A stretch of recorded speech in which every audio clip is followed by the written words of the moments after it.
when we talk about enough, when is enough enough? Oh yeah, when a man's fed up. Wait, when a man's fed up and a woman's had enough. There we go. Right. That was two. That was two. Oh, you're right. Okay, and then the last Third one time. was just three. Yeah. Okay, his third time. So Definitely is a pleasure always having you inside of Beyonka's Playhouse. Thank you. And ladies and gentlemen, it's definitely a pleasure to have you inside of Beyonka's Playhouse. What's up, y'all? I am your host tonight, Beyonka, here with the one and only Mr. George Oliver Bunton. Bunton. I always leave that part out. You I always do. You do. You sound like my mama. George Oliver. Oh my gosh, I don't want to sound like the mama. Yeah. So, ladies and gentlemen, tonight we are talking about some pretty hot topics. You want to go ahead and tell them the first one? Alright, so the first one is we getting around to something that's been going on for a couple months now, since it's been like a month and a half since the documentary came out. Yeah. We're gonna talk about R. Kelly and specifically sexual abuse as it pertains to males in our community. Definitely. So I know a lot of people are probably like, oh my God, we do not want to talk about R. Kelly no more, right? But it's not just about R. Kelly. It's about what was brought to light in the R. Kelly documentary. So we're not here to have an argument tonight over whether R. Kelly did it or not. Even though he did. Look, he did. He did. I don't know why anybody He did. was ever questioning whether or not he did what they said he did. Like, we saw the tape. Right. It was like 3 different versions of R. Kelly. It was the bald head R. Kelly. Right. It was the, like where I'm at right now, the struggle bush R. Kelly. Right. And then it was the full-on braided trapped in the closet R. Kelly. Like, Right. yo, like, we know that's him. Like, we know he did it. You know, I think a lot of people were arguing about the situation simply because they felt like, oh, well, girls are fast, and it's years later, and these girls are only coming forward because of the money, and the moms and the parents are coming because of the money. But to me, that did not matter. What mattered was the importance of what was being brought to light. I don't think the reasons behind people deciding to come forward and when they decide to come forward, I don't think it matters. Exactly. In the overall picture of things, I Exactly. don't feel like it matters. I think the struggle with the R. Kelly situation is that it's not really about whether he did it or not. I think we a lot of people seem to be confused on the right and wrong of it. Definitely. It was very, and I know everybody felt like this to some degree. Like it's a frustrating thing to see people so divided over something like that. It's like, wow, I saw a lot of comments from men and women. It was just like, geez, like. You know what was heartbreaking to me about the division of it was the fact that we're talking about kids. Like, I'm not going to say I'm not concerned about the adults, you know what I'm saying, now, because anybody that is mentally being abused, emotionally, physically, or whatever, to me that's the issue. But the fact that people were so divided about these children, you know, when like, oh, well, where was their mother? They was fast, they shouldn't have been doing that. And then a lot of people had posts like, oh, well, at my school, I saw, you know, girls always getting in the car with a grown man, or girls were saying things like, girl, please, when I was in high school, I had a sugar daddy too. So, yeah, that was what. Yeah, like, it blew my mind. That was the single most disturbing thing about that whole documentary for me, because I came up in East Baltimore, but I was through some fortunate line of events. I was blessed to have the opportunity to go to a private school for high school. Okay. And so I went to this school that was, it was very different from what I know a lot of my close friends experienced in high school, right? And one of the things that was different was that we were on a campus, and it was kind of like, we didn't have like bona fide security, but it was the idea that like grown men at the school, like waiting for the let out, waiting for dismissal. Right. You know what I'm saying? Because they actually, they dared to like pick up girls. Right. That was something that I didn't experience in high school because of Well, the way I went. yeah, So when I'm watching the documentary and that particular part about him hanging out at high schools, right? And you know, initially when I was watching the documentary, I was just like, oh, okay, well that's what pedophiles do, right? You know, they hang out at schools. And then 'Cause that's, McDonald's. you know, but then the conversation hit the internet, and that was crazy for me to find out just how common that is. You know what I'm saying? Like that, you know, like that's what guys do. Like when you know what I'm saying? Like I graduated high school and I still had friends and like people who may have been a grade or two below me that I was still close to.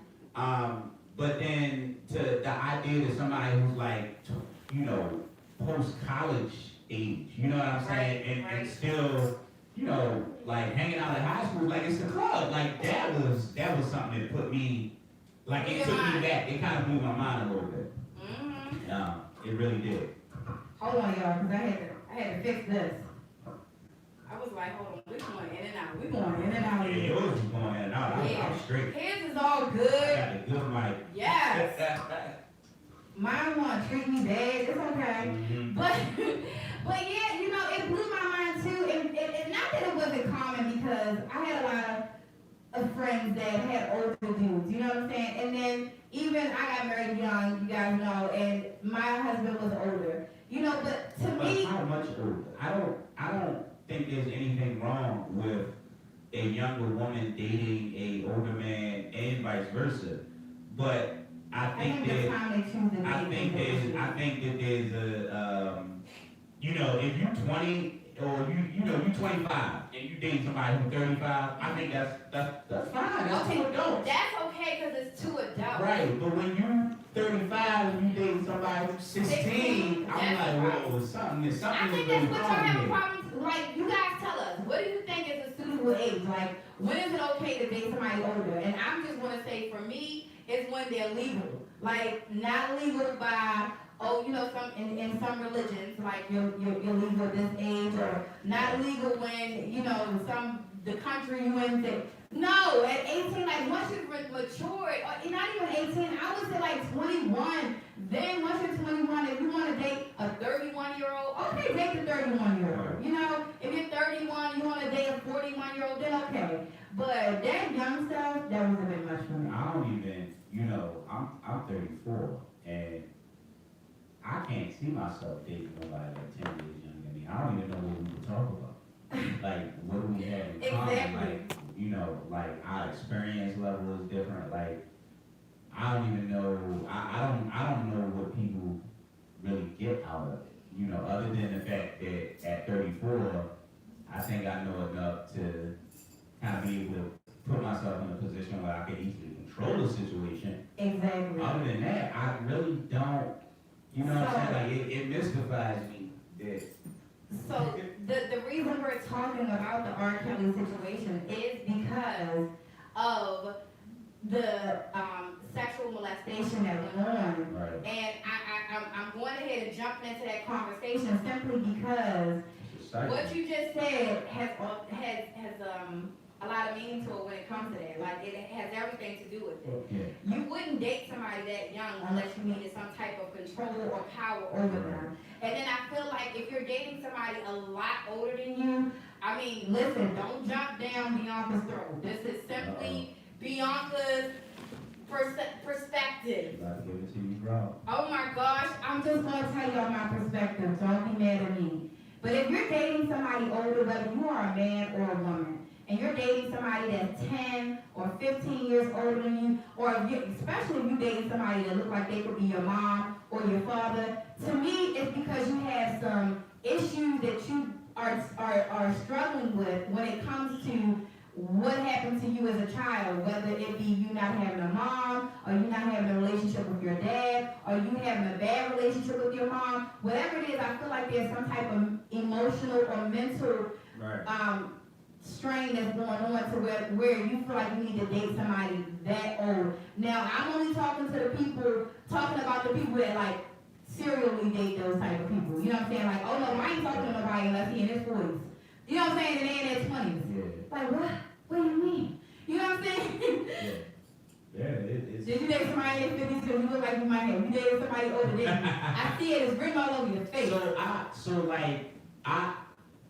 Yeah, I have. Like, not 50. Not 50. But there was a stretch of time where, like, I really, like, I definitely felt like I connected with Older women who women. were older than me. But that was, again, I was an adult.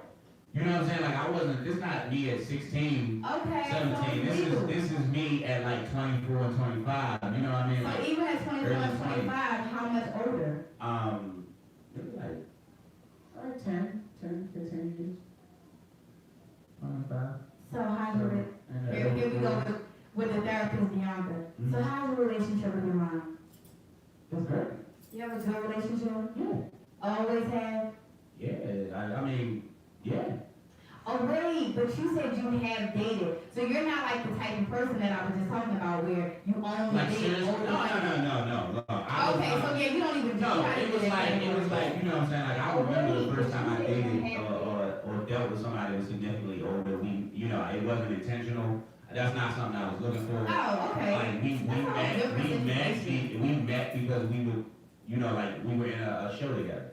Oh, So I'm an actor, I do theater, and I met somebody that I was in a show with, and she was significantly older, like not crazy, maybe like 9, 10 years older than me. Okay. And we kicked it for a little bit, and then I kind of, I liked it, but I liked it for the conversation piece, the connection outside of like just the physical. Okay. And so it was kind of like a thing. But then the flip side was that I stopped when I realized that although it was fun, it was never going to go anywhere because we were just in two different places mentally. Like from a maturity perspective. Like I realized they wanted things that I wasn't even thinking about at the time. Right. You know what I mean? And it was like, all right, so like this is fun, but it's not, it's not gonna manifest into anything that is significant. So. Okay. Alright, y'all dating older? Y'all dating 10, 15 years older? Everybody Let- older. Right. Men dating younger. I hear a lot of women talk about having their little young side pieces now. Yeah. I think it's in our 30s, y'all, because I swear, I wasn't thinking about nobody younger than me. Well, I was married in my 20s. Okay, so yeah. So I get to my 30s and I'm divorced, and now I'm just like, immediately when you hit 30, it's like, oh my God, I can't be alone for the rest of my life. So it was like I was divorced, but I was thinking like, oh my God, I gotta hurry up and find somebody else. And I was panicking. And then after the panic went away, I started being noticed by younger guys. And when you're in your 30s and somebody's like, oh my God, you look like you 20 or you like you 25. Like, you got that. So that's when you go to the older guys. Because the older guys that are your age, they're just like, okay. You know what I mean? It's not like they're not hyping you What up. you saying? We don't compliment? You don't hype it We up. don't hype y'all up? You gotta hype us up. I mean, I feel like, I'm 34, I still like to hype women up. I mean, I'm not hyping nobody up right now, because, except that one. You hype her up though? Yeah, I hype her up. But did you hype her up when you met her? When you first met her, when y'all first talked, I don't know how it went. If you got her number, she got yours. But was you, it was what? No, I was just. Oh, I thought you said a little. No. Okay, so whichever one it was, were you hyping it up in the beginning, in that moment? Yeah. Oh, okay. Why wouldn't I? I'm just saying, Why do you think we got to where we at now? I mean, you know what, again, some women are not looking to also get that hype up. Sometimes that intelligent conversation is good, but I'm just saying why some older women date younger men. You shouldn't have to look for it. Like that, I don't think that's an age thing. If a man interested in you, he should be having you up. It's the way. See, you taking it wrong. Y'all probably taking it wrong too. I mean, all right, break it down for me. Let me break it down. So we get women, every woman I'm sure gets oh my gosh, you're so beautiful. Okay. You're very pretty. You look nice. Yeah, you should. We get those. Okay. We get the staring in our eyes, the deep conversations. Right. We get that from men over 30. Okay. I'm talking about y'all men over 30. We get that, right? Right. But we don't get the whole like, oh my God, girl, like, you look good. I sound like a do I sound like a dude? Do I sound like you look good? Like, oh my goodness, like I'm like, that's it's the hype up, it's the energy level. It's like the energy level is so much higher. And the older 30, he like, Yeah, that's where your smart come in. that's what you're right though, you're right though. When you're 30, things start to, you know what I mean? First of all, being honest with you. If you're 30 and you talking to another woman over 30, I'm gonna put a little bit of that blame on y'all, because y'all the ones that told us we need to chill the fuck out. And what I mean by that is that, like, when I was young, right? Yeah, y'all told us, and women get to that point where y'all get tired of it, right? Like, it's like when you're young, it's flattering, and it's like, ooh, and then y'all hit a point where you just like, because now it's been coming so often that it's not something that y'all really appreciate no more. Trying to get me, I swear. No, but for real, I'm gonna be honest with you. When I was like 18, 20, 22, you know how we did. Damn, girl, where you going at? Hey, shorty, across the street. All that energy, all that stopping in traffic. You know what I'm saying? Following you down the street, trying to holler, all that energy. If you 30, when you get, by the time you get to 30, if you've been listening to women, then you know that, there's a point where you gotta stop with that extra shit and you just gotta bring the smoke. Like, how you doing? You looking very nice. Like, and that's okay. And that's good. Like, I'm not saying that that's wrong, because I'm sure I can speak for all the ladies out there. We love the smoothness. Mm-hmm. However, when we in our crisis mode and we thinking like we old, and we thinking like, oh my God, I'm turning 34, I'm turning 35, I'm talking about myself. Then we say, you know what I'm saying? Then we get hyped, that energy level. And listen, I was just thinking about this, right? Because we talk about men. Right. But it's the same on the flip side too. Because when men hit their midlife crisis, see, we hit our midlife crisis a little earlier than men. Okay. So I ain't had no midlife crisis. Yeah, men, we hit ours in our 30s. Dang. Yeah, it's like what just happened. It's not, but it's our midlife. Because once we get over 40, then we confident like, bitch, I made it over 40. I'm the shit. Like, I look good. We're okay. But the 30s, I don't know why it's so hard. Like, we have to build up our own self-esteem. We have to pump ourselves up. We have to get ourselves up. 30s is hard. And I can only speak on it because I'm 35. You know what I'm saying? No, 30s has been interesting. I think guys go through some things at 32. I had a roommate once that told me 33 was like that age. He was like something about 33. Jesus died at 33. So he was like relating it to that. It's like you're gonna figure some things out. 33 are always gonna be an interesting year. And he wasn't lying. I just turned 34 a month ago. 2018 was some shit. It was some interesting shit happened in 2018. Like a lot of revelations, a lot of like self-reflection happened. A lot of growth. Yeah, a lot of growth. A lot of growth. I watched the whole 2018. I see a lot of growth as well. So I'm you knew me pre-2018. Yeah, a lot of growth. I'm gonna just go ahead and say he's a good man. But so let's get into this child molestation thing. It was very interesting that it was brought up in the R. Kelly documentary about him being molested as a child. Right. And for me, it was interesting. Because not that I had never heard of little boys being molested before, but in one of my previous relationships, my significant other had opened up to me about, his childhood molestation. Right. That was the first time I heard about it. And I know it might sound crazy, y'all, but for me personally, I was just like, what? Like, so your babysitter did these things to you and you hated it?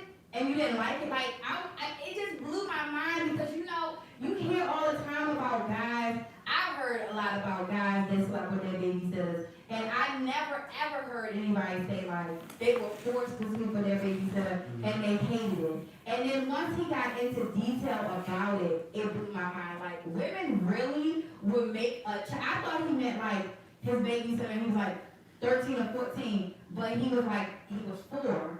And Right, he Wow. was 4 years old, and the babysitter started molesting him, and it went on until he was 9. Jeez. And that blew my mind. It still blows my mind, you know. So once, you know, I never talked about it with anybody. Of course, that was our thing. And even now, I'm not speaking on and saying who he is, but it was a heartbreaking thing to know that that happened to him. And now to watch it on TV and it be publicized about the R. Kelly thing, I was just thinking the first thought that entered my mind was, wow, this is not talked about enough.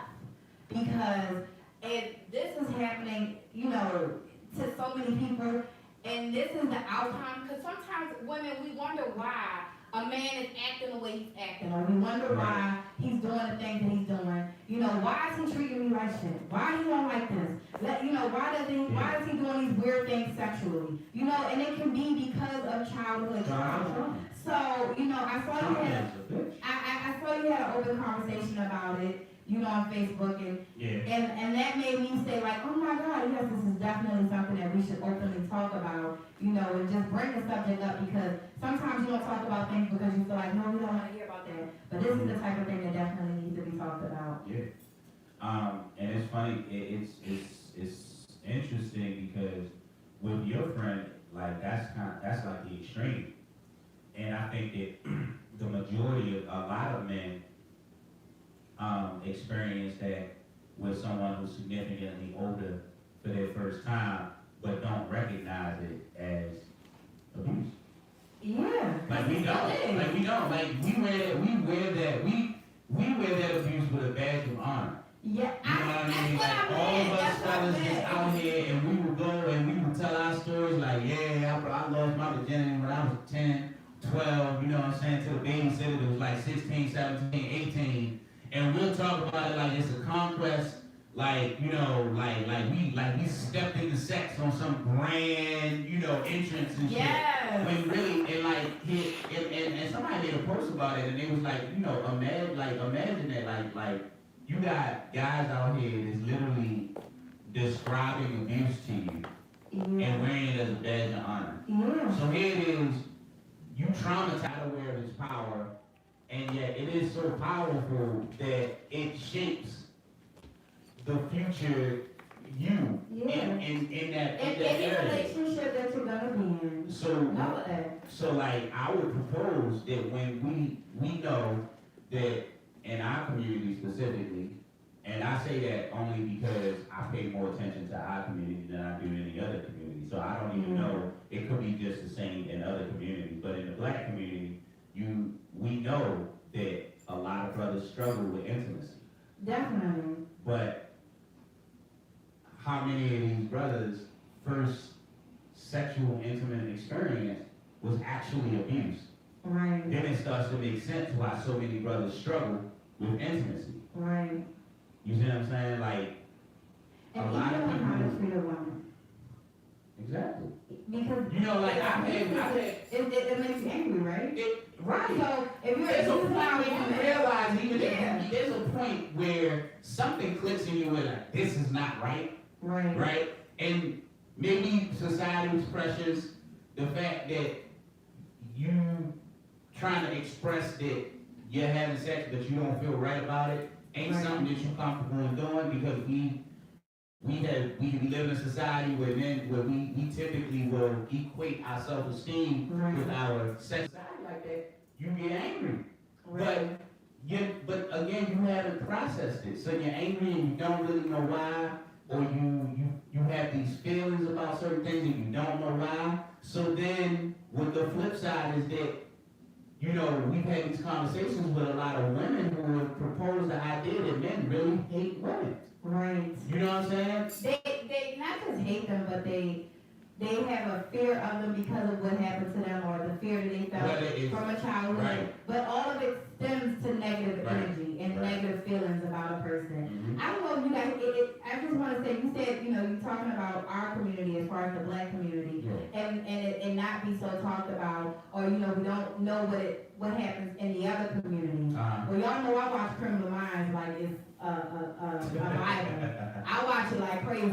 And there was an episode where a guy was molested by I think his dad's mistress actually. It wasn't even like, it was weird, but it was like his dad's mistress. Right.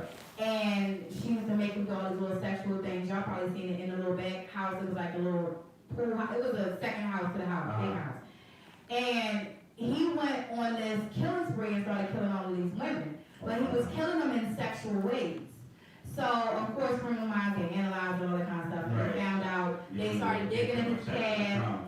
And and they found out that it was all him being a victim of sexual abuse as a child. Like the lady was making him do all these crazy things and all that kind of stuff. So I definitely believe it happens in the other community. It just acted upon differently, like these serial killers and things like that. They have, vengeance against women where they not like here in the black community where you'll have men that still want to be with a woman. They still want to love a woman. Right. They still want to be loved. They just don't know how. Intimacy issues. Yeah. And just knowing how to do it. Yeah. A lot of it stems from unresolved trauma.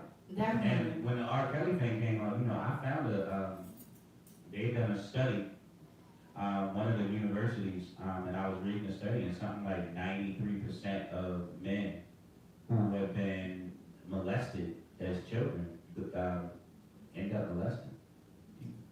Wow. Yeah. And it was funny because it was weird because they questioned and they talked about, and I'm sorry, it wasn't 93%. It was something like 73% or something like that. But it was in a study of like 800 people, so it's like 73%. And then when you think about, these are, out of that 800 that became the test subjects, these are 800 men who had actually opened up about that, right? Yeah. You know what I mean? So these are like people who have been in psychiatric hospitals, people who have been in prison, who have come out about the experiences that they had as children. Mm-hmm. And when you think about how much men don't talk, right? So we have no idea how rampant this really runs because most men, you know what I'm saying, like won't talk about stuff like that. Exactly. They won't open up and they won't talk. I'm the type to ask a million questions and I love to make a person feel comfortable. So I think that might be one of the only reasons that the person I was with opened up to me because I knew things weren't right, and that's another thing, ladies, I think we have to allow our men to feel comfortable enough to speak to us because for me, just little things like, just little things. I'm about to get personal, but I ain't even gonna go there. But little things you notice, right? This is just not right. Like, hold on now, wait a second, like this is just not right. And that's when you go ahead and ask those questions, but not in a disrespectful, demeaning way where you're making him feel bad. It's just like, hey, let's talk about this. Let's have this conversation. Genuinely, I'm interested in knowing, I just one random thing, like you want to cuddle, but you want me to cuddle you in a certain way, and it's like, okay, wait, this is weird. Okay, hold on, now, what's happening? What's happening? I mean, you're my baby, you know what I'm saying? Come on, we can cuddle, but just, where you want to what's going? You know what I mean? Having those conversations are important, and I think that we as women, when we're in relationships with men, and we notice these things, that we would get them to open up. I know I get I've got them to open up, but I think that we would all get them to open up and be comfortable with sharing those type of things with us if we give them the genuineness and the kindness and not the whole, ladies, we be a little aggressive too in the bedroom, And the patience. And the patience, I think that's really what it is. Like in the conversations I had, most women, it's like they will ask, but it's usually coming from a place where they're bothered by a behavior or whatnot. Right. That's why I said the way you talk. That tension, so you're right. But then it's also that patience, like when you're dealing with something like that, and I'm sure women know, like that's something hard, that can be very hard to verbalize. So sometimes it takes some patience, you know what I mean? And like, because it takes time to make somebody realize that this is a safe space. You know what I mean? Like that's something that therapists will tell you, the first thing they have to do is establish that trust. And that takes time. And we're so quick, just as humans to immediately have a judgmental bone in us, right? And so for me, again, like I said, when it came to even hearing it, my first initial thing was like, boy, please stop playing with me. Like, no, we're serious right now. We're having a serious conversation. I'm serious. You know what I'm saying? Like, so thankfully, the playfulness didn't make him like back away. You know, it made him be like, no, I'm really serious. Right. And that's when the genuineness like immediately came over me, because I was just like, you're hurt, you know. So it made me like open. It made him open up to me, you know. So I think that, you know, like you said, the patience and, you know, be, you know, like trusting what they say. Like, not everybody is saying something to get you to do something else or get you to feel sorry for them, you know. So something like that is extremely not easy to even hear or say. And, you know, I think because it's so uncommon, that's another reason that men aren't just easily like, let me just talk about this. Like, let me just, because it made me also think about other situations, like, wow, like, I wonder, you know, if, you know, that was that situation, you know. So one thing it taught me, and I'm a, you know, ladies, is watch your sons, because I have 7 daughters. Well, I have 9 daughters, but I have 9 daughters and 2 sons. And my oldest son is 21 years old, and he can hear the show right now. And let me tell you something. I never in a million years thought that any woman would ever even think twice about talking to my son or doing something to my son. And my son has been very, you know, he's a big boy. He's 6'3", you know. Everybody always talk about how, oh my God, he's so cute, he's gorgeous, he's oh my God, he's this, he's that. And, you know, I still never took it like, oh, well, that person could possibly do something to my son. Until I started having conversations with people, and they were like, yeah, I was sleeping with my mom's friend ever since I was 16. One guy told me, like, his mother's best friend, like, he had been sleeping with her since he was 16, and she would come over, play cards, drink, and then when it was time for her to go home, act like she was going home, but come in his room. And I was thinking, like, dang. What? Scandalous. The mother's best friend? I'm like, where is she? And he was like, to this day, him and that lady and his mother are best friends. Like, he don't sleep with her no more, but they best friends. So, like, you know, you think that's unimaginable. I think to myself, like, I wish I would ever find out one of my friends was doing something like that, but it never even crossed my mind that something like that could happen. For me, I was always looking, and still, you know, but now I have a younger son. My youngest son is 8, 6 or something. He's some age. Y'all heard I had a lot of kids, right? So now I'm asking him questions and talking to him about it. But my entire, you know, motherhood was fixated on making sure my girls were okay.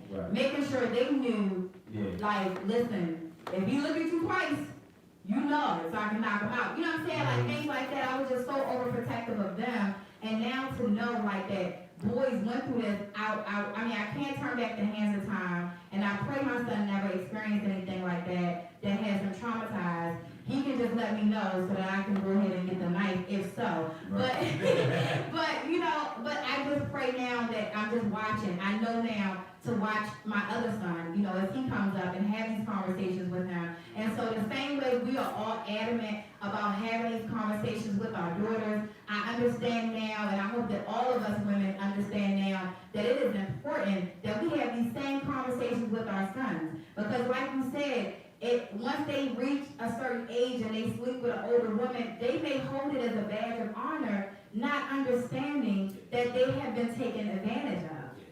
Yeah, and like any other, and like anything, it really just robs you of the natural and you know what I'm saying? It robs you of the natural experience of like what it should be like when you're coming into your sexuality, and when you first start to experience those things, you know what I mean? It really just, it kind of robs you of what could be, you know, like a special moment. Definitely. Even into learning sex and the different things about sex, you know, it definitely, I know it has to rob a person of that journey into intimacy and learning sex. because I've even, some of the stories that I've heard as far as with these boys, it's like mind blowing. Like, she made you do what? Like, she did what? Like, I wasn't even, you know, I was very young and I still wasn't thinking about none of that type of stuff. They I didn't know about that. They out here training us. Yeah.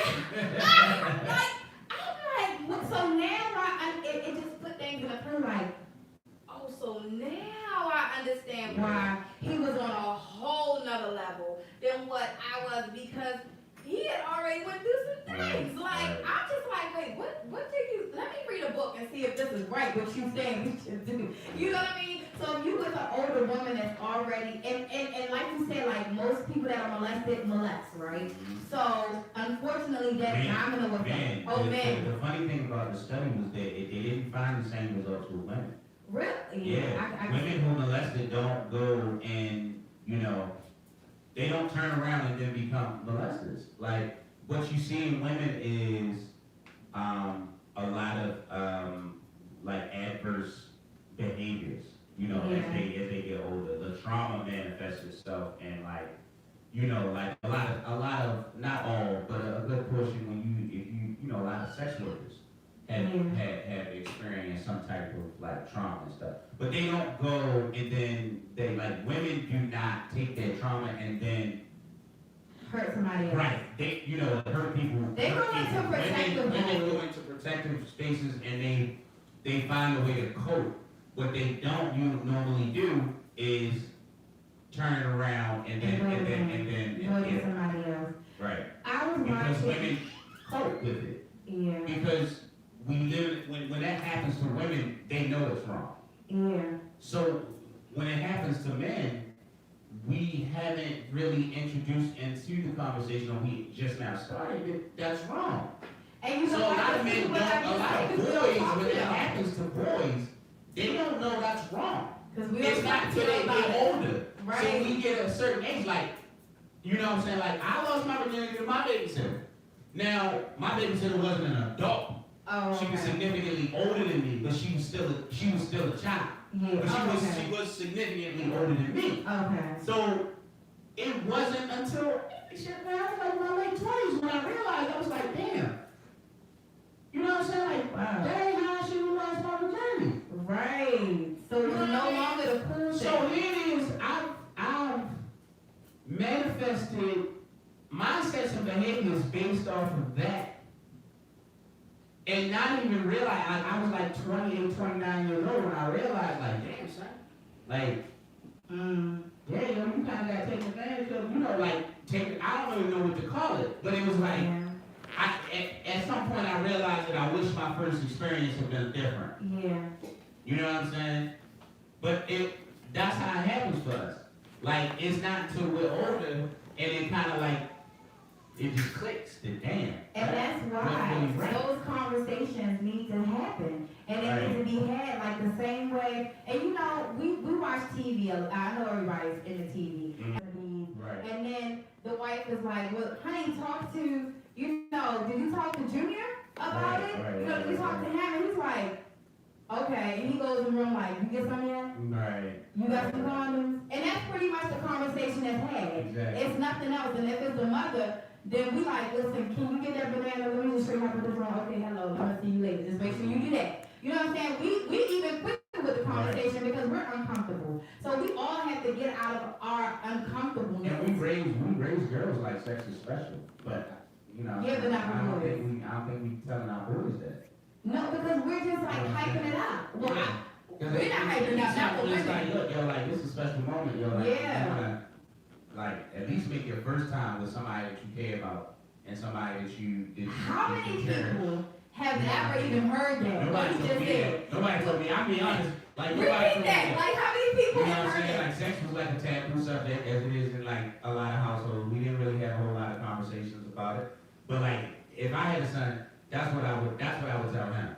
I would be like, yo, like, you know what I'm saying? Like, you gonna have some run-ins more than likely. You know, you in your life, you gonna have some run-ins. But try to make your first one, you know, something special. Yeah. Like with somebody who's special to you. Yeah. Because I think that goes a long way. And not just to be able to say, I'm not a virgin. Right.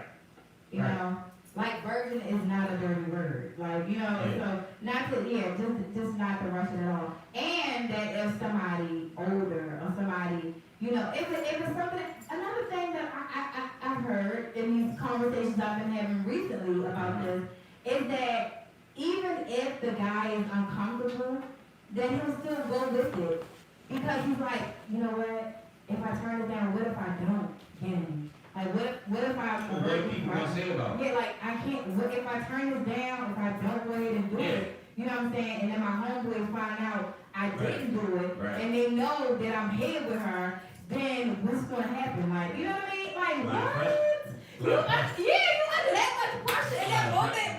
And the girl half the time is under pressure too, like, I really don't wanna do this. But what's happening if I don't do this? So it's crazy the pressure, like you said, that kids are under nowadays, you know, teenagers, but you know, the younger ones, like, it's what's really blowing my mind, like 4 and 6, and I think R. Kelly was like 6 or something like that. That's crazy. Yeah, and our family member. You know, that's a real, you know, like, that's a real sickness.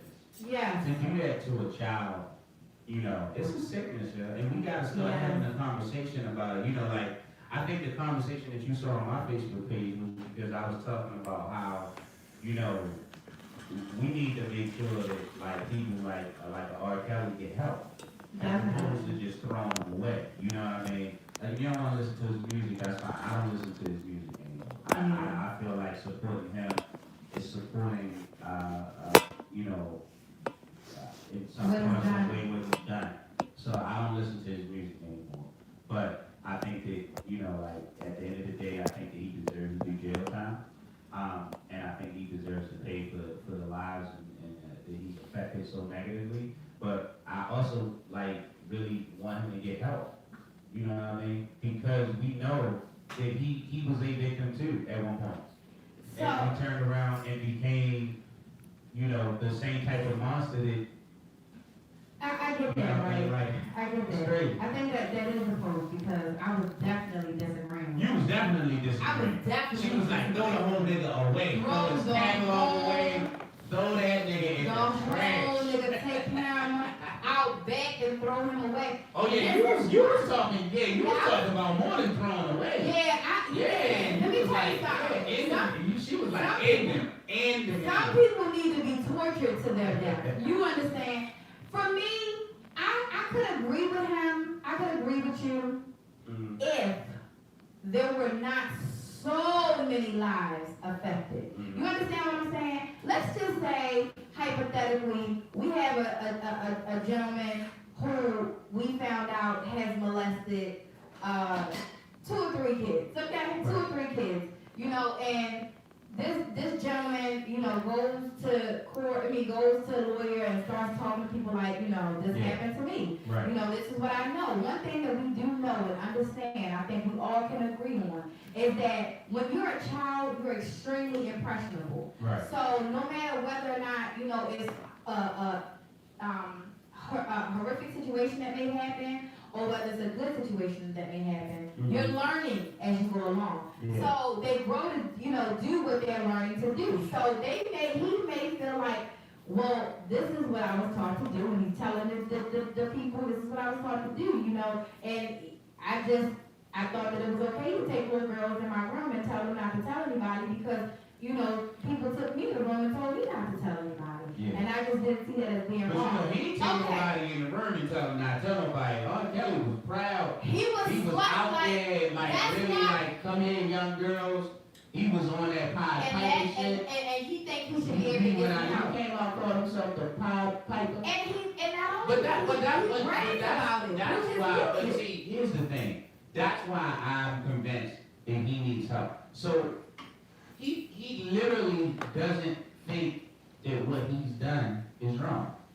I disagree. No, I think he knows what he's done. He knows what he's done is wrong. He has played with society. He's played with all of us, and he has bragged about everything that he's been doing in all of his songs. And to me, I think he's just been honest about the fact that he likes young girls. He likes younger girls, and I think that's a problem. I don't think I don't think that he So 20 thinks years, it's wrong. 20 years worth of I don't what think he he's thinks done. it's wrong. I think if you ask him right now, like, the interview, like, he did an interview. Now like, though, asked him. but he's talking about the girls now. He's talking about the one where he was like, that's what I choose to do sexually or whatever. You talking about that interview? I think it was an interview where they asked him, they were like, do you prefer young girls? And he was like, how young we talking? Oh, I saw that. Yeah, like, you know what I'm saying? I think, like, he don't think it's wrong to, when he was in his 20s or, whatever. Let me tell y'all, if you watch the documentary, let me tell you the one moment that said that he knew that what he was doing was wrong. Okay. When him and Aaliyah was sitting on that couch on MTV, and the man was doing an interview. Right. And I think it was a man and a woman. They did the interview, and they asked Aaliyah. Right. They asked Aaliyah. They said, "Well, how old are you?" And she looked at R. Kelly, and she looked back at them, and she said, "Shh. Now that's a secret. Like that's a secret. Why would that be a secret? Okay. If he knew that it was not wrong, but if he felt like what he was doing was okay, then why did she have to come on that TV show dressed like him? Everybody knew they was dating. Why did she have to be quiet about dating him? And why did she have to lie about her age or not tell people what her age was? Right. And then when they got married, why would they have to falsify documents for them to get married behind her parents' back if he did not think it was wrong? That man, he knows it's wrong. He's known it's been wrong since day one. That's why he's not going to publicly say, yes, I'm dating a 14-year-old. He's not going to come to nobody and say, yes, I've had sex with a 16-year-old. Because he knows that what he's doing is wrong. But then he videotaped it. Because he's bragging. That's what sick individuals do. Yeah, but that's what I'm saying. He's sick. He's sick and he needs to be thrown away. When you're sick, you need some help. When you sick for so long, when you're sick, you need some help. Cancer kills you. But so his is going to kill him. When you sick with cancer? As soon as the right farmer step the fuck up. What you do when you get sick with cancer? No, he don't need no doctor. He tried to get this man a doctor. No. Hey, look, put his ass in jail. He need to be in jail. But no, he don't need to be in jail. He needs to be some therapy too. He needs to be in somebody's garage, tied up. One hand here, one leg here, one leg there, and he needs to be tortured for 20 years. True. Like that's all. I can't see anything else. I can't see anything else because I feel so like I feel violated. Like listening to his music, I love R. Kelly music. Yeah, like when the documentary came out, I saw a lot of people going back and like going through his catalog and listening to the titles of his songs and all this stuff. And I was like, and that's one of the things. I'm like, are people really on us out? No, we just are we overthinking it now? No. You think they on us out? Because I'm not going back. I'm not going back to listen to this shit. Let me tell you her favorite. Try to prove that these theories might be correct, but I do know that my favorite R. Kelly song, one that. Which one? Seems Like You Ready. Oh my God! Yeah, Seems Like You Ready. And I did start thinking about the lyrics to Seems Like You Ready, and I was like, oh shit. Yes. And let's talk about Aaliyah's song. Because ironically, the next day I'm listening to Pandora, and goddamn it, age ain't nothing but a Oh, we knew that though. We knew that. What? Everybody knew that. Everybody knew that. Because that was back when that was like right around the time. See, I missed when it. they got married and all that shit happened. I missed like, it. we didn't knew the age ain't nothing but a number was referencing that shit. I missed it. We knew that. But like, they've been going back. And he produced and they've been going back and really people been listening to the lyrics in a lot of his songs. And I won't go back and do that because I'm not going to add no money in that nigga pocket by going to streaming. Okay, don't nobody stream nothing else. But like I said, like it was a pivotal moment in my life that the soundtrack to it was Seems Like You Ready. And everybody was I got to going back and thinking about the lyrics in the song and then in the light of this, and I was like, holy shit. Right. This nigga. Right. Need to be in the garage. Hide in plain sight. Need to be in the garage. Ducked it in plain sight. Y'all see that? And he is so mentally, I hate to say powerful, right, but he has the ability to manipulate women in such a way that now it's just going on and on and on and on with these older women. So I heard he begged a 14-year-old like coming from the court case. I saw that whole thing Like, and I said, dummy.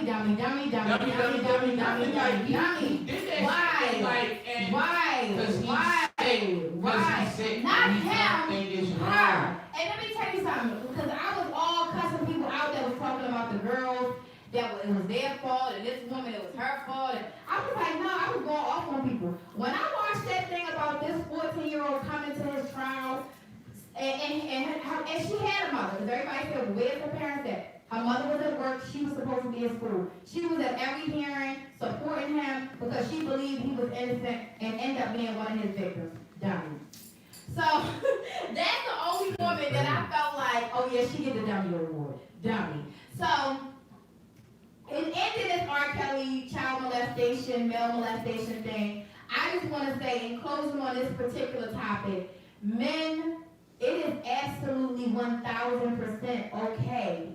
If you don't feel like talking to someone you know personally, going to a therapist and actually having a conversation so that you can deal with those inner demons and deal with those hurtful feelings and all the negativity that it has erupted inside of you because of what may have happened to you as a child, it is 1,000% okay for you to do that. It's like, yeah, I think that's important that you know that it's okay. And for us to now know that it didn't just happen to us, it wasn't something that just happened to us, like, because we're running our mouths, we're talking about things that happen to us, and the ones that don't, the women that don't, eventually, they get with another woman that allows them to talk about it and brings it out of them. So I also think that it's important that men allow other men to know, like, listen, if something happened, like, here, I'm here as your homeboy, I'm here as your cousin, your brother, your father, whatever, your uncle, you can have that conversation with me because it is absolutely 1,000% a conversation that needs to be had. Yeah. So what do you want to say in closing on that? Fellas, talk to your sons, talk to your Yes. to your cousins, talk to your nephews. Let's stop letting this society and let's stop letting others raise our sons and how they feel and what they think, particularly pertaining to sexual activity. Like we need to start having some conversations with them early on, so that they, don't fall into the same pitfalls. And because a lot of it, in my opinion, it just leads to unhappy homes and outcomes. Definitely. So we definitely need to start having those conversations with our young men, Definitely. so that they can make better decisions and better choices and be better prepared for some of the ill stuff that's out there. Definitely. We talk about all the time about how men leaving their household is breaking up the black family, and the men not standing up and being men is breaking up the black family. And so I just want to say, first, ladies, also, if you have a son and you feel like you can't talk to him, find a man in your community that can talk to your son about this. And two, women, because now I know that there are more than just a few women that are out here taking advantage of young men, of little boys. And I just want to say to you, when we talk about, when we see these, when we experience these relationships and situations where men don't stay, fathers don't stay, husbands aren't staying, it is because a lot of them are broken. And a broken man is not going to be able to stay and uphold a home. So if you're doing something like this to a little boy, understand you are damaging a whole nother generation. You are creating a domino effect that is going to affect so many other lives. So just as we want men to stop taking advantage of young women, it is important that women stop taking advantage of young men. So, in closing with that, please take heed to all of that. Please tell a friend to tell a friend to tell a friend about that. Now we gotta talk about With Kamala Harris Kamala Harris and the black vote. and the Does black she deserve vote. it? Ladies What's and up with the comments, gentlemen. though? We got any comments going on? We had any Hold on, comments? let me see this right here. I can look right here. Kyra, let me see that right there. We can actually scroll. I forgot y'all. Right. Dad, we was going. I know we was going, like, we gotta give show some love to the viewers. I'm sorry, y'all. Yeah, let's see. Don't be mad at me. Answer like two questions or 2 comments. Yes, hold on. Find y'all real quick. We was just going, and I said I was gonna do that in the middle of the I ain't never even looked down. Okay. Yeah, cool. When you got the co-host on point. Yes. Oh wait. How come I can't really see it?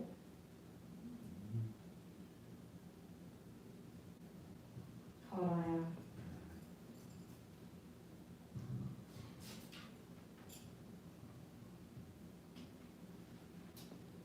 Okay, so unfortunately, y'all, I can't scroll up and see all the comments. So we're gonna. Oh wait. Oh no, wait. It is. Ain't nobody. It's only a few comments. Oh, okay. But we have this one from Paul Anthony, and he says that a man can report a woman.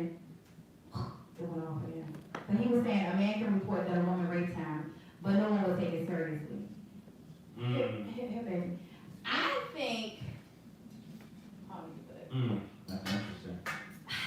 It's interesting, right? But I think personally, now that the conversation is being had, Yeah.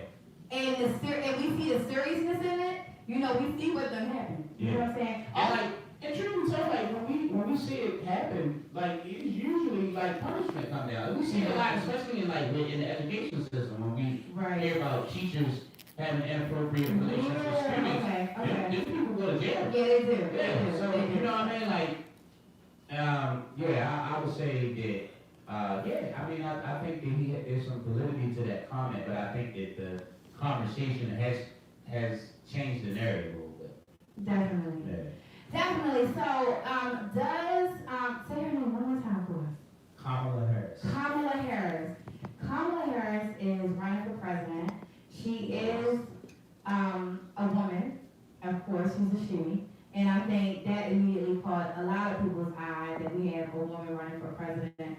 But immediately, everything started to come arise about her race, about her stance when it comes to mass incarceration, about her career as a prosecutor. And recently, I just saw, Lord, my mind, I just saw one more thing that came to light. She was opposed to officers having a body cam. The body cam. So she was opposed to that, and so people feel like, well, dang, how is she for us if she's going to be opposed to that when that was extremely important because of the police brutality and, you know, the deaths that had come from that. Yeah. So it kind of made everybody squint their eye like, okay, she might be an African American and she might be a woman, but wait a minute. Right. So how do you feel about that?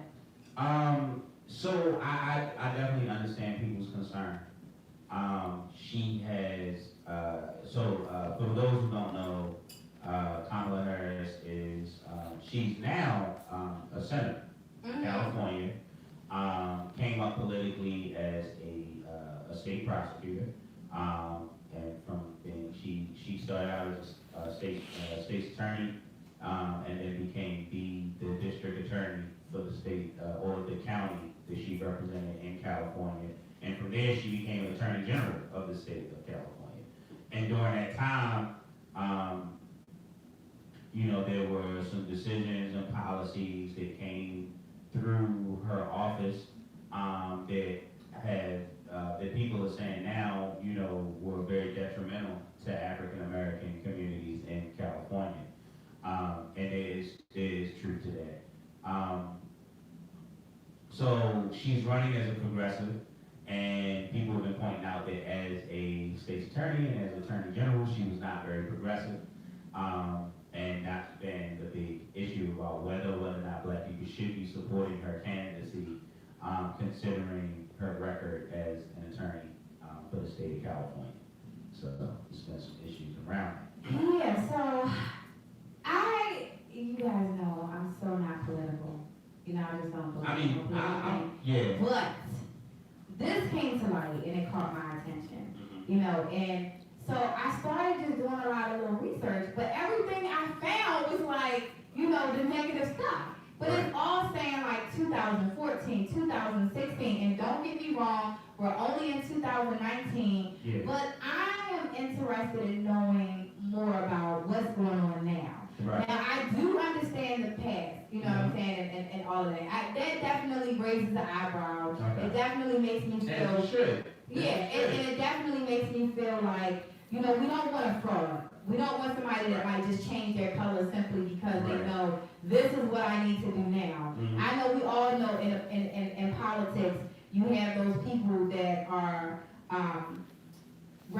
that are behind you to make sure that you look good. Right. From telling you how to dress, to how to walk, to how to talk. Yeah. So not only that, it just made me think like, okay, well what about now? So is now, does she appear to be putting on a show like this is what I was told to say, so let me just go ahead and say that now and make, you know what I mean? So it just kind of scared me all the way around the board because it's like you have to be able to trust, to have some faith. I don't trust none of them. I'm speaking for y'all because I know. Right. But you know, when you go out here and you vote, you have to be able to trust or have some faith in a person to be able to stand up and do what they're supposed to do right by you and by America. So, and that means, you know, we all know things happen, especially in the black community. So it should be really big in the black community of us taking the time to understand who she is, what she represents, and what she has plans for, and her, and you know, you can look at a person. Get grandma to look at her. She's telling the truth. Or she not. Right. You know,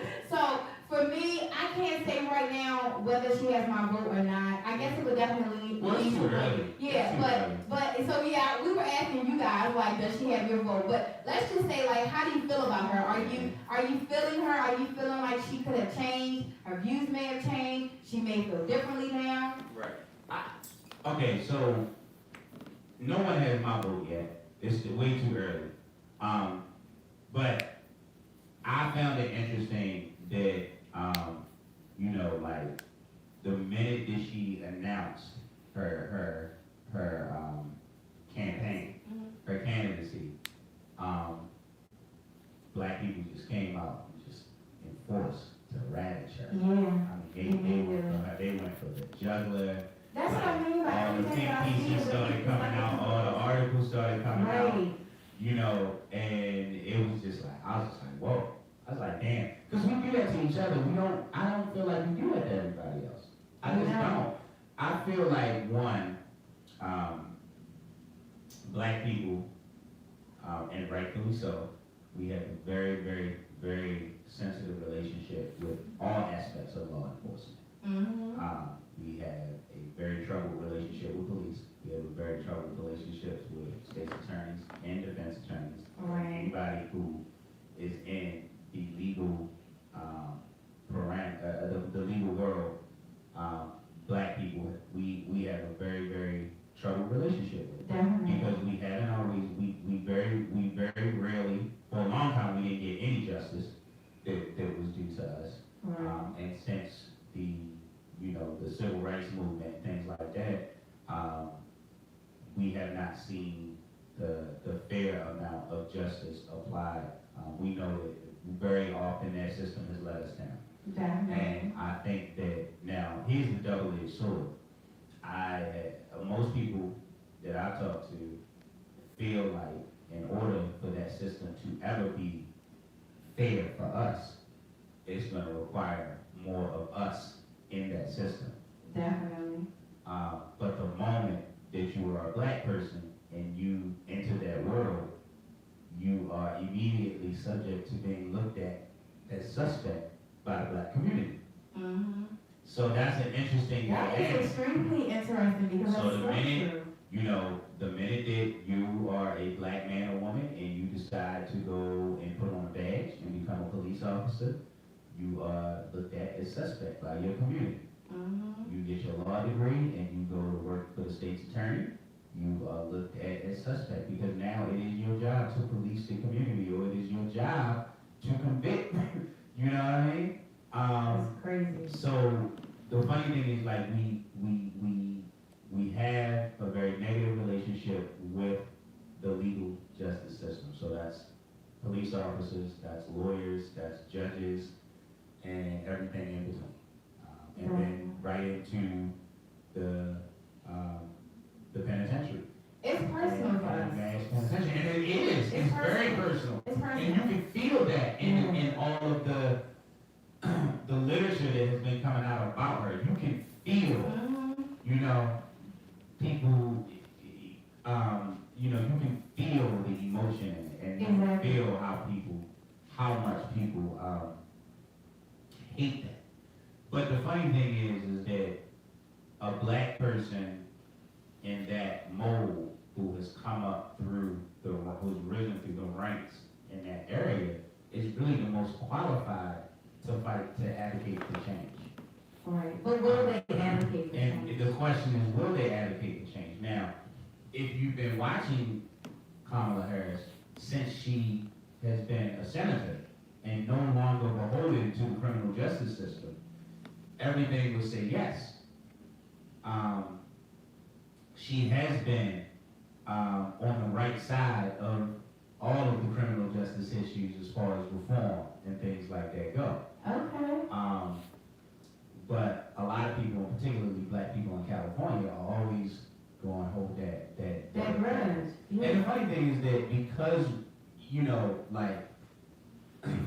because that system is never fair for us, someone who is a representative of it is obviously going to be put in certain positions. Like if you're a black police officer, you have to live with the fact that you're going to have to lock some black people up. Right. Right? If you're a black state's attorney, you can be from the hood. But the reality is, you end up having to lock some black people up. And to prosecute some. You have to prosecute some black people up. It's just, that's the nature of it. And until there are enough of us represented there that we can start to influence and affect policy and decision making, I think that's always going to be an issue. Now, a lot of black people felt like she, as a state's attorney and as the attorney general, was in a position to make certain things happen, and she did. And I think it's very much up for debate.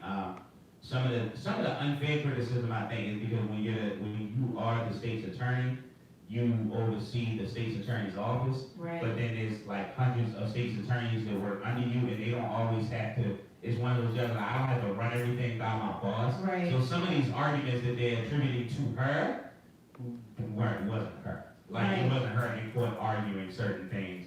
I think there was some issues with there was some argument by a state's attorney made where they were pushing back against like commuted sentences or get a group of people getting out of jail or prison early, and they used an argument about prison labor and how that would affect prison labor. That wasn't her. Okay. Yeah. It was a lawyer was trying to make a case as to why all these people shouldn't get out of jail, and that was he or she made that argument, but it wasn't her argument. You know what I mean? But it was someone under her purview in her office, but that's not something that like she was a proponent for, But her name is just. But her name got attached to her because she is the state's attorney for that. It's so unfortunate, but you know what she's getting, right? It's so unfortunate. What? But in the black community, if you are associated with a certain type of people, and these certain type of people are doing some bad things in the criminal justice system, if they come and get the one person, everybody is now associated. You're judged upon that, everything. So she's getting she's getting the black card right now because that's what we do. Like, oh, okay, well you might not have been the one speaking, but that was your people. That was your people. Those was your people. Right. What you do? I saw a conversation that was being had in a group on Facebook where a woman came in and she was. You can feel, like you said, the passion in her writing because she was doing paragraphs. You know what I'm saying? And she was like, I am one of the people that's personally affected by, Kamala Harris. Harris. And she was telling her story about, her cousin who was incarcerated. Right. This stuff happened, and I was just like, oh yeah, it's gonna get ugly. Because like people are really taking it personal. Donald Trump, we just knew that was just gonna be dumb. So we was all together for that. Right. You know what I'm saying? But this is something that's really personal. So one of the things I do have to say is I really am happy that Black people are reading. I know, right? I know. And that we are actually taking the time, because we're all really, worried about are Black people going to vote? Are Right. Black people getting out here? Or do they care enough? I think we're gonna see us coming out in record numbers. Oh yeah, we coming. Yeah. Yeah. I think Trump. He got us out. I think Trump is one of them where we all just like, yo, this motherfucker. Like, Yeah, he got us out. like he making us all look bad. Right, You know what I'm saying? right. Everybody. Everybody ready. Anything to try and get him out of here. My son and I just voted in the last election. Yeah. And we didn't vote when Trump got put in office. Mm-hmm. Don't say it was our fault. Somebody there y'all go. That was y'all ass. You know what I'm saying? Right. Because I just personally don't believe in it. We needed them votes. That thing, what made me get out and vote was like, even if it's not, even if it is a whole shenanigan type of shit, what if it's not? You know what I'm saying? The what if it's not? It's not. You believe that. Okay, so either Why way. do you think that? I've heard that argument before. Either way, It's a sham and it's all this and it's all that, but one of the things that's just really simple, I'm gonna cut you off, but it's really simple, right?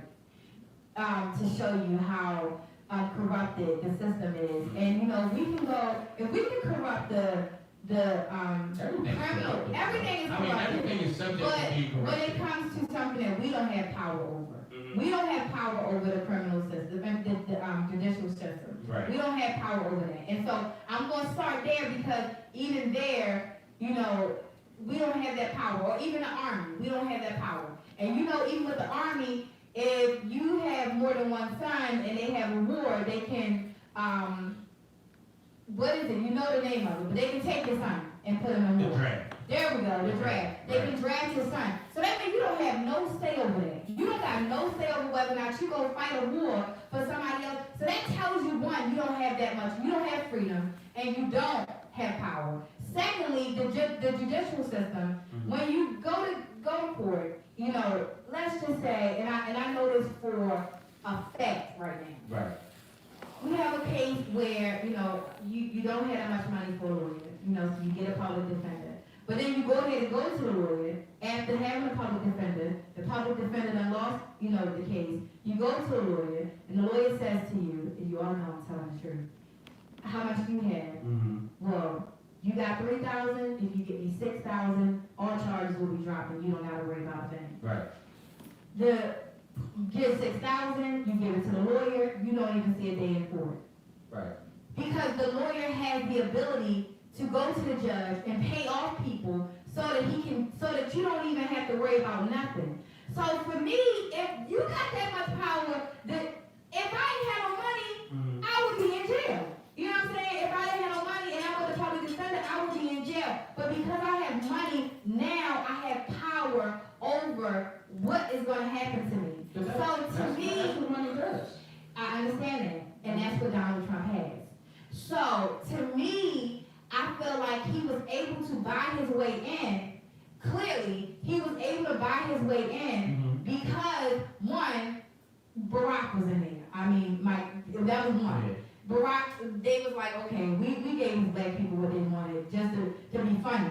You know what I'm saying? But now, the shit ain't funny no more. No, So let's go ahead and give them, let's do Trump. I mean, let's just go ahead and take this man money and go ahead with Trump. But that was I just don't believe in it. It's all I mean, BS. but that's the thing though. Like we saw when Barack Obama won in 2008, they saw record numbers. Like he won, record numbers of African Americans came out to vote, and record numbers of young people came out to vote. And what was interesting is that he won his re-election. But then a lot of the stonewalling it went through because a lot of people, those people who were coming out, a lot of them were voting for the first time and didn't understand the importance of like midterm elections. And we see now the importance of midterm elections, right? Because the Dems won the House, you know what I mean? So now we're seeing, the investigations into Trump and, Nancy Pelosi up there with the fuck you clap that she invented during the State of the Union. and we're seeing. I think people are starting to wake up. But here's the thing: I wanted to make a comment about your example with the lawyer. It's like anything else in life. You get what you pay for. You know what I mean? Obviously, if I can only afford $600 in rent, I'm gonna live a lot differently from the person that can afford, say, $1,800 in rent. Okay? And voting is free. And voting is free, which is why we should do it. It's So voting is free. We don't have to pay for like you don't it. have to pay to vote. But in the legal system, I just want to say something. In the legal system, because you were saying that you take that $6,000 and you pay somebody off and that's convert it. So that's one theory. The other theory is that it's the difference between having a lawyer that you pay $6,000 who's going to personally invest time and energy into your case and making an argument or finding a flaw in the government's argument to get you off, versus the public defender that, although they may have gone through the same training, public defenders, they in court 4 times a day, you know what I'm saying, with 100 file caseload a month. So you're paying someone, you're talking about someone you don't have to pay, who's not gonna be able to put in, who can't put in the type of work that your $6,000 lawyer can. Because they got too much to pay. That's true, right? And so I was trying not to be so personal, but I'm talking about an actual real situation. No, I know. So it wasn't a public defender. All of us got. Yeah, it wasn't a public defender. Right. It was actually a lawyer. So the first lawyer was paid $3,000. Right. And the second lawyer was paid $6,000. Okay. And this is the thing. Your theory would be good if the $6,000 lawyer actually did take that time. The $6,000 lawyer made a phone call, and everything was good. So the $6,000 lawyer did not go. I'm wrong. It was $7,000. It was $7,000 for the second lawyer. I started to say his name. It was $7,000. So you got $7,000. Right. And you made a phone call, and we're good. We're good. Just give me a minute, and you'll see this in the computer. Just sit here. You know what I'm saying? So that's what also is a mind-blowing thing for me. You know what I'm saying? So, but your theory is good. But we see that. I mean, we see that with money. When it comes to money, we see that everywhere across. Definitely. Like when you got money, you can make things happen. That's why everybody's about the bag. So for me, that's why with the whole thing, like me saying like voting is free. You know, one of the things we definitely have in America is manipulation. So we are like puppets, and they're gonna feed us whatever they need to feed us in order for us to try to move a little bit better. You know what I'm saying? Which is why you have the law of the land. Or you can just get in the game. And when you get in the game, Here's the thing. Black people in America have more reason than anybody to get the fuck in the game. Regardless of, I don't care if it's a clean game, or it's a dirty game, or if people cheating. Right. It's all of that. It's all of that. But we collectively as a community will just refuse to play. We find every reason to refuse. If we know that money is what it's all about, then why the fuck would we go buy a candidate? Right. Like, that's what I don't be understanding. It's like we can't. Like yo. They don't like. So one of the things that people were saying was that Kamala Harris was beholden to the companies that own the prisons, right? Yeah. And they were saying this because one of the companies that own the prison donated like $2,000 to her campaign. $2,000. What the fuck is $2,000? So my thing is, I got 6 friends. We can come up with $2,000 and go buy a councilman. If that's really what it is. Like maybe that is what it is. Maybe it is just all about money. Maybe it's all about this. Like black folk, if that's the case, they're not going to take the time. Right now, if you go out here and try to rally that, black people, that's what I'm saying. Programmed to tear apart whatever you're trying to build. We will find every excuse not to play the fucking game. Exactly. You're right. And I don't get that. I don't understand why. Because here's the thing. Every game we play, every game that they allow us into, every game that we break our way into, we end up dominating. Definitely. So we saw it in sports. We see Yeah. it in football. Yeah. We see it in the baseball. Now, I'm gonna say that, but it's the same thing because baseball is dominated by people of color. It's just not African Americans, right? Right. You know, it's still people of color. Right. Like, why the fuck won't we play that game? Yeah. Like, we see it in basketball. We see it, you know what I'm saying? Like, we look at we see it in football. You know what I'm saying? And now we're starting to see what? Even that's gonna be that's gonna take a little longer, right? That's gonna take a little longer and a little bit more time. But we're starting to see African American and black people of color owners. Yes. You know what I'm saying? It's gonna be a while before we see a big percentage of like people who own NFL teams and black people and people of color who own basketball franchise. But we're starting to see it. Yeah. Because that takes a lot more money and a lot more investment. But as far as the game itself, we dominate that. Definitely. Music industry, we dominate that. In 2018, we about to be dominating the film industry. Because we saw what Black Panther did. Yes. We saw And what Get Out did. Yeah. We saw the reaction to Jordan Peele's next film. Yes.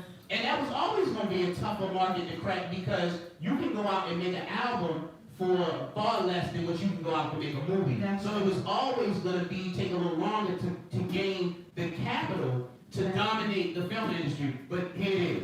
And I You know what I'm love the saying? fact, I just gotta say, like, I really love the fact that I see so many young black people making Everywhere. films now. Everywhere. Like, and So why can't we just go buy? amazing. Why can't we just go buy a fucking candidate? Yeah. Like why not? Cause that's Because what I'm telling you, I'm gonna tell you like this. I'm I'm gonna tell you like this. If somebody like Kamala Harris is taking some direction, or she is friendly to the prison system for a $2,000 campaign contribution, then we can get 20 of us to give a $5,000 and then make our demand. Exactly. Like that's what I don't understand. Like aren't really heard. yeah, like that's what I'm saying. And that's all I believe. I mean, You know what I'm saying? Like if you like your councilman and you want your councilman to do more, you know what I'm saying? Make a donation to his campaign and then say to him, and like, he'll hear "Bruh, you. this is what we want to do." That's what, and then he'll hear you. Absolutely. I think they Even tried. on the wire. You heard about that blackface shit in Virginia? I saw that. I think the Black Caucus in Virginia tried that, and that's why they told him. That's why they came out and called for his resignation. He Yeah. had a meeting with the Black Caucus in Virginia, and it didn't go well. And then the Black Caucus was like, he needs to resign, the governor, right? Because I think the black folk went in there and said, listen, we want this, we want this, we want this, we want that, and we will let you stay in office. We won't call for you. I think that's what they might have been. I don't know if that's what happened in the meeting. Because I was like, that would have been a smart move. Instead of like, you got a Congress, you got a governor, right, who 30-something years ago either was in blackface or in a Ku Klux Klan Yes. for a photo, right? And it's like, so we can get emotional and say, oh, he's racist, get him out of here. Or we can just, as black people, go to the motherfucker and be like, look, bro, you fucked up. And then that's what we need. We need a billion, we need $100 million for the school. Yeah. We need these potholes over here on this street. We need that fixed up. All in this neighborhood. We need some condominiums down in this neighborhood. And right now be so, I mean, You right know what I'm now saying? be like We now. need 60% allocation of all city projects for now to go to black contractors. And you know what I'm saying? We'll tell people you are an alright guy, even though you dressed up in blackface 35 years ago. Yes, Like that's playing the game. Yeah. And I feel like that might have been what the Virginia caucus did. Because instead of just immediately calling for his resignation, they went and met with him. And I think that white boy was just like, oh hell no, I ain't gonna y'all niggas all that. And they were like, all right, well then we gonna join the rest of the people and just say we need to get out. Yeah. But I'm just like, we can play this game. Like for the black folk who watch politics, I think that's why we get so frustrated, because we know how easily we could play this game. Yeah. And Let them be racist. Let them be racist. Let them be whatever they want to be. We can put our own candidates in and support them. Support them all the way. But we gotta be able to get that word support into our bloodstream. Because once we It don't have to be I think everybody. It don't have to be It don't have to be everybody. At least Here's my it's thing. enough. Here's my Enough of thing. us. Here's get my to thing. 35. Voting is free. right? It is. Voting is free. It costs you nothing to go down there. And here's the thing. That's the only reason. You don't even have to like politics. Just find some black people that you trust who do know politics. And vote for who they say vote for. Because they're going to tell you to vote your interest. They're going to tell you to vote for. That's Like, exactly what I it give you a is. great one. Anybody watching this, you don't fuck with politics, you don't want to be all up in it, but you know that you feel like it might be important, at least important enough that you should be at least a little bit involved. Leaders of the Beautiful Struggle. LDS.org. Look them up. It's a Baltimore-based, young, black, progressive guys and women who, it's a think tank. It's a political think tank right here in Baltimore, run by black people, who are interested. And every time the election comes around, you sign up for their email list. Every time the election comes around, they publish a report. And you know what the report is based on? Whether or not these candidates, they grade the candidates based on how effective they are for black people.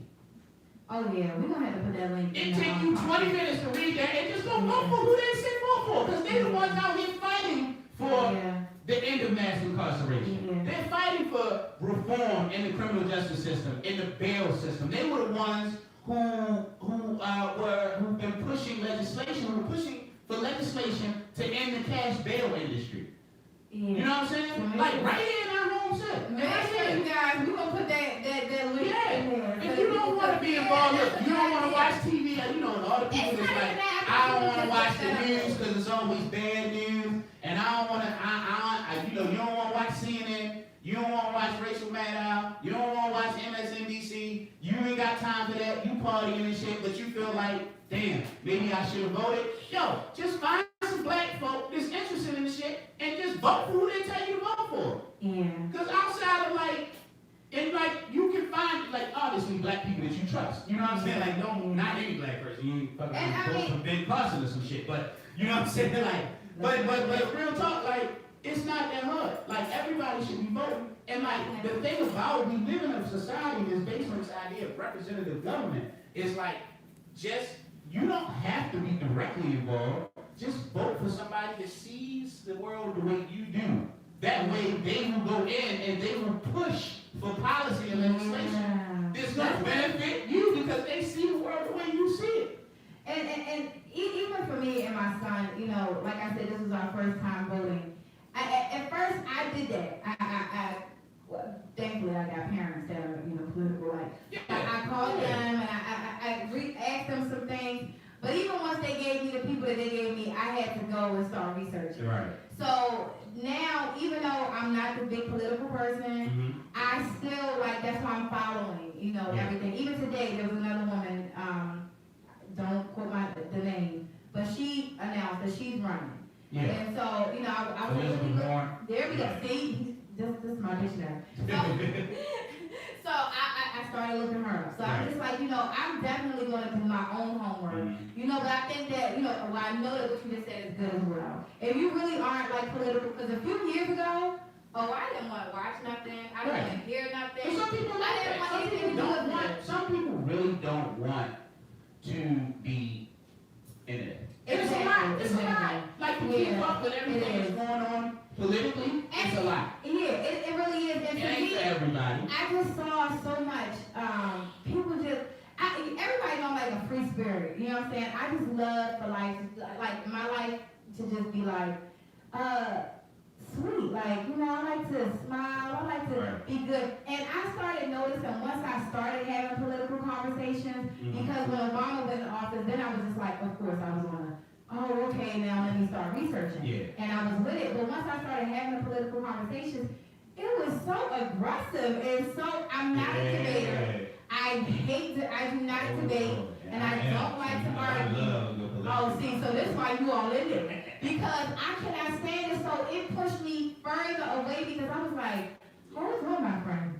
No, we're here. Let's stay down here. And they're no, but you don't understand.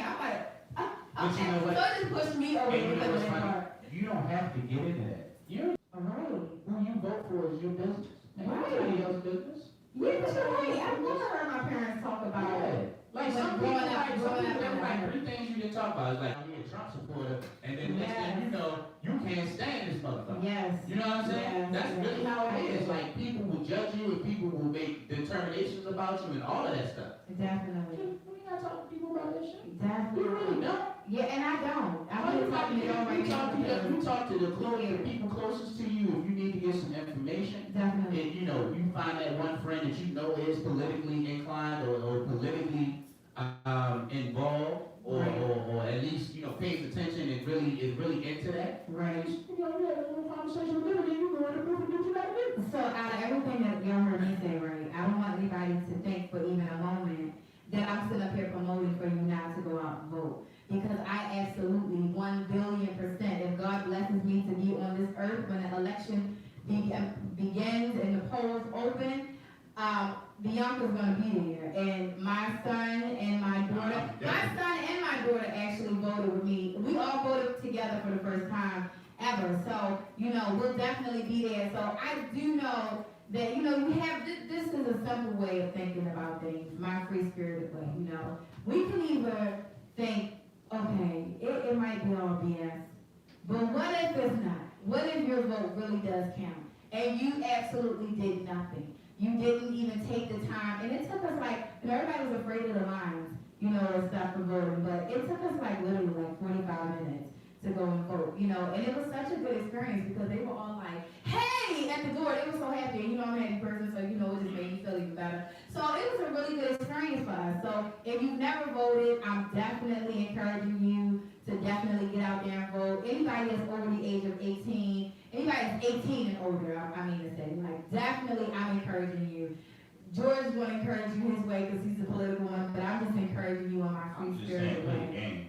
Play the game, play the I'm game. just saying play the game. Fuck it, it's a game. Play that shit.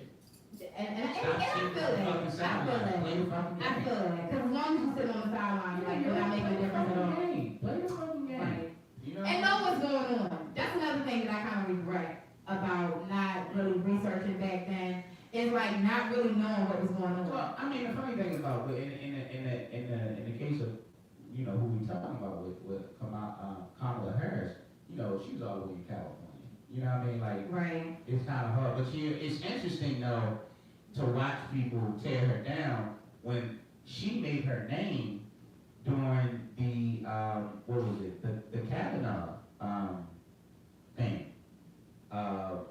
She was one of the people that really hammered him and a lot of these Trump nominees and whatnot. That's how she kind of became a national name. She's a junior senator, so she hasn't been a senator long. She's a junior senator from California, and that's how she kind of made her name nationally because she was doing the Kavanaugh hearings.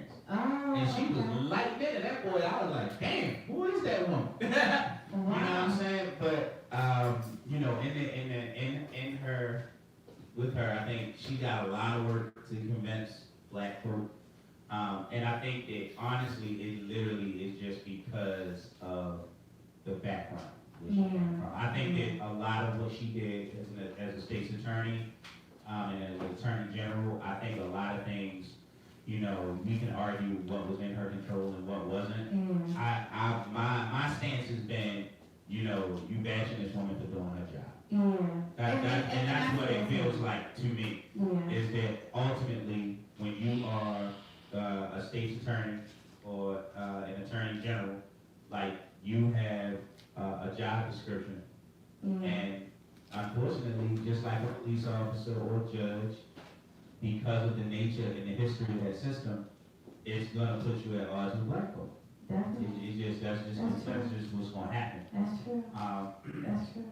So I think that if you look back far enough into any politician's career, you're gonna find things that you don't always agree with. But I don't think that she's done anything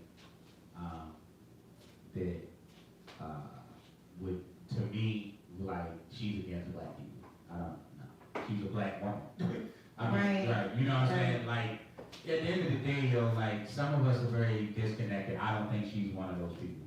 I think that she had a tough job and she had to do it. She had to do it and she had to do her job. And she did it. And unfortunately, because we are so involved in that system, that a lot of times, you know, anytime a candidate is tough on crime, it's kind of seen as tough on black people. Right. Because black people, because of the way that the law is kind of being administered. You see what I'm saying? So, you know, time will tell.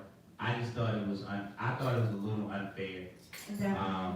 And then when, like I said, when you look at her record and what she's been championing as a senator in Congress, I think that she's been on the right side of issues that usually affect black people.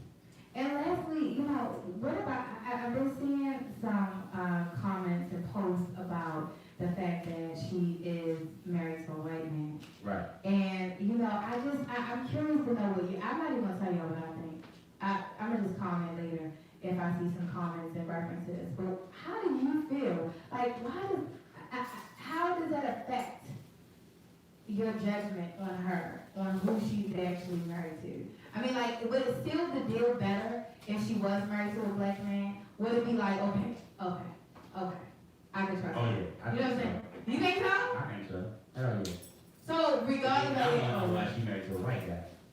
I mean, you know, okay, so I guess here I go again. You know what I'm saying? I'm not a person that feel like you can't marry outside your race. I'm just not that person. You know, I'm not saying that I'm gonna date outside of mine, but I'm not that person to say like you can't date outside your race. Like my daughter, one of my daughters, she's Puerto Rican. Her dad's Puerto Rican. You know, and so it's okay. That's okay. That's acceptable.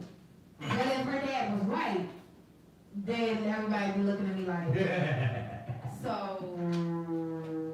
I mean, I think we want a world. I think we trying to move towards a world where we not worried about those type of things. That's why I'm surprised it's so big. And whatnot, but it does. It does. Okay, so you know, see how we survive. It's like some people, it doesn't bother me. Some people it doesn't bother. A lot of people. What would bother me is if she was married to a white man who took a picture like the governor and. Hey man, they finding these black kids. That would bother me. That would bother me. Look, they going through yearbooks. Universities out here burning yearbooks. You hear me? Yeah. They trying to. I bet they are. I bet they are now. Because y'all digging up too much now. Finding all types of stuff in yearbooks. You remember in the movie Malcolm X when he was about to go into the college to give a speech, and the white girl met him at the door, and she said to him, "Hey, Mr. Malcolm, like, I'm so for you," and she was just so excited, right? And she was like, He dogged it. yes, that was so. There's nothing you can do for me. Yes, like, it wasn't, he didn't even give her all of that. She was like, what can I do? And he was like, No. yes! And you know, that's always sticks out in my head because it just lets me know, like, not all people are the same. You know, despite her being white, blonde hair, blue eyes, she was still up for the go. Like, what can I do? You gotta watch it. All right, now you're gonna keep touching on it. Ain't gonna try to flip my face. Okay, you better stop it. No, okay. So we definitely went over time, but I just have to say, lastly, right? We were supposed to do Battle of the Sexes. Yeah, we might save that for Yeah, we're gonna definitely save that for another We one. already know who's more controlling. And we're gonna talk about how men are way more controlling than women when it comes to relationships. We're definitely going to give y'all a part 2 to this, and we just going to do a nice whole show on the Battle of the Sexes, on who is more controlling in a relationship. You better bring your reinforcements. Hey, it's funny he said that, right? It's funny he said, because I'm already in my mind putting together a team of women. Oh, man. You know what I'm saying? Like, we're going to do this right. We're going to do this right. Gang up on me. I'm going to hold it down for the fellas, though. You already know. I definitely am going to bring some good girlfriends in on this one because, you know, I think we got a lot to say. He's a strong dude. Y'all would definitely agree, right? He's a strong dude. So I think he's I'm going to hold it down. You going to hold it down? I'm going to hold it down. So y'all definitely make sure you look out for that show when we air it. The Battle of the Sexes, who's more controlling. in a relationship, the man or the woman, we so appreciate you taking the time out tonight to just hit that play button and join the show. Even if you weren't able to stay the whole time, you just got here, you can always rewatch the show. If you only saw bits and pieces, the good thing about this show is you can always just go back to Beyonka's Playhouse and just scroll it on down, and you can watch the show all over again. So is there anything you want to tell everybody in closing tonight? Shout out to my man Tony. He asked me for a shout out. Okay, Tony. Shout out to my man Tony, my father. Tony. And yeah, y'all have a good night. Thank you for having me. Thank you so much for being my guest. I so appreciate you every time you come. You get great conversation, I try. and you get facts. I try to come with my facts. I actually did some research for this particular Oh, you show. did? Okay. Yeah, like I went and looked at some child abuse and research and stuff like that, and then I looked up some Kamala Harris stuff. Yeah. Just because I was like, yeah, I need to bring some facts to this conversation. So, Yes. yeah. And the one fact that stood out to me is like 1 in every 6 boys are molested. That blew my mind because I did some research too, and I was just like, what? Like I just. And then what is it for women? It's like one in every 4, That's right? crazy, right? Because I didn't even look up the women. It's like, I think it's something like 1 in 4. It's like 1 in 4. One in every 4 women have been like molested. Yeah, because like I've been in groups of women, and like a group full of women, and we're all talking, and then we start sharing our stories. And as we go around the group, there's always like one that wasn't molested, but it's just heartbreaking Or because it's like, victim of sexual assault or something. yeah, or something. I think that's what it was. It was like 1 in 4 women will experience some type of sexual assault or abuse. Heartbreaking. So, ladies and gentlemen, we truly appreciate you joining us tonight here on Beyonka's Playhouse Talk Show. Please make sure you hit that share button, and also just make sure you're tuning in on Saturday night. You know, we try to come in 9 p.m., but we be doing that CCCCCC. Like, CPT time. Really, like, but I'm just appreciative of you guys doing it all. Also, please go to Beyonka's Playhouse Talk Show on YouTube and hit that subscribe button. We'll be uploading some funny little, videos and stuff for y'all. And then on IG, it's Beyonka's_Playhouse. On Snapchat, I'm Bays_Playhouse. And how can they find you? So you can find me on Facebook, George Oliver Bunton, on Facebook. If I don't know you, I might, I don't know. Let them find you on IG. I be like, who sent you? Like people get these random friend requests on Facebook. It's real weird. Like, who sent you? Is this a setup? Right, exactly. And then you can find me on Instagram at the BMoreBoy85. That's DA BMore BOI85. So you're not screening IG, right? What you mean? You know when they follow. No, I don't care who follow me. See, that be telling people, Okay. people that be screening the Facebook, I be like, just give me your IG. Just give me. Yeah. Because I know a lot of people are like, kind of, But I feel like, where you come from? who sent you? You know what I'm saying? Because then they just, I don't know. I don't know what it is about Facebook. You get weird, but not Instagram. I don't know. Maybe it's because I put a lot of my inner processes, in my stats. that's why I said maybe it's because it's so personal. Yeah. Like everything. Facebook's kind of personal. Yeah. For me, I have a personal one. That's just mommy and me, and that's my personal Facebook page. But everything else is free game, right?